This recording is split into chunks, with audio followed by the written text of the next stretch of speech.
दोस्तों, ये बाइक वाला आता है और इस बंदे को बुलाकर कहता है कि मैं तुम्हें पैसे देता हूँ, तुम इस ढाबे पर खाना खाने के लिए जा रहे हो तो यह सारे पैसे उस गुल्लक में डाल देना, क्योंकि यह काफ़ी नेक दिन इंसान है। यह पैसे नहीं लेगा क्योंकि मैं इसी दुकान का मालिक हूँ, ले ये किराया नहीं दे पा रहा है और सबको फ्री में खाना खिलाता है। यह रमज़ान का टाइम है। अब यह स्टोरी चालू होती है। यह बंदा जब शुरू में खाना खाने आता है तो कहता है मैं मजदूर हूँ, खाना खाने के लिए पैसे नहीं है। वह कहता है कोई बात नहीं, जितने पैसे हो इस गुल्लक में डाल दो और खाना खाकर चले जाना और रोज़ आ जाना, जब भी तुम्हारे पास पैसे ना हो और जितने हो उतने ही दे देना।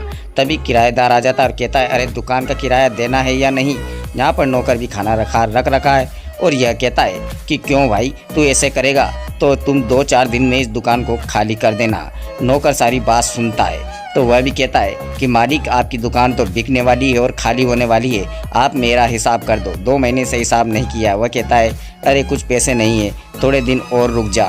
तो वह कहता है अब मैं रुकने वाला नहीं हूँ, 2 दिन और देख लूँगा, अगर कुछ नहीं हुआ तो मैं दुकान और छोड़कर चले जाऊँगा। रमज़ान का समय है तो क्या तुम सबको फ्री में खाना खिलाते रहोगे? अब ऊपर वाले को मानते होंगे तो वीडियो को लाइक सब्सक्राइब कमेंट जरूर करना। यहाँ पर काफ़ी बंदे कम पैसे में ज़्यादा खाकर जा रहे हैं, फिर भी इसका मुनाफा नहीं हो रहा है। लेकिन वह बंदा फिर से आता है और कहता है भैया मेरे पास आज भी खाने के लिए पैसे नहीं है।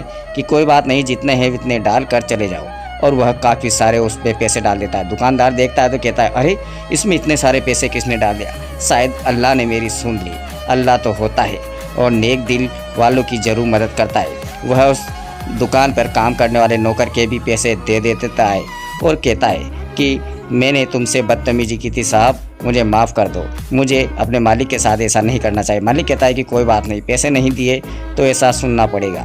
तभी उसका दुकान का मालिक भी जाता है, वो उसे भी कहता है कि आपके पैसे ले लीजिए, ऊपर वाले ने मेरी मदद कर दी है, अब मैं सबका किराया चुका दूंगा और मुझे माफ़ करना जो मैं थोड़ा लेट हो गया था।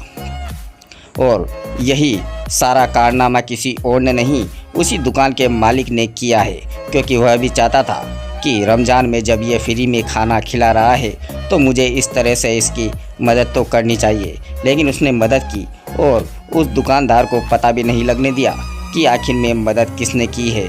दोस्तों, हमें भी मुसीबत में कभी ना कभी किसी न किसी की मदद करना चाहिए। शायद ऊपर वाला हमें किसी न किसी के रूप में वहाँ पर भेजना चाहता हो। वीडियो अच्छी लगे लाइक सब्सक्राइब कमेंट जरूर करना दोस्तों।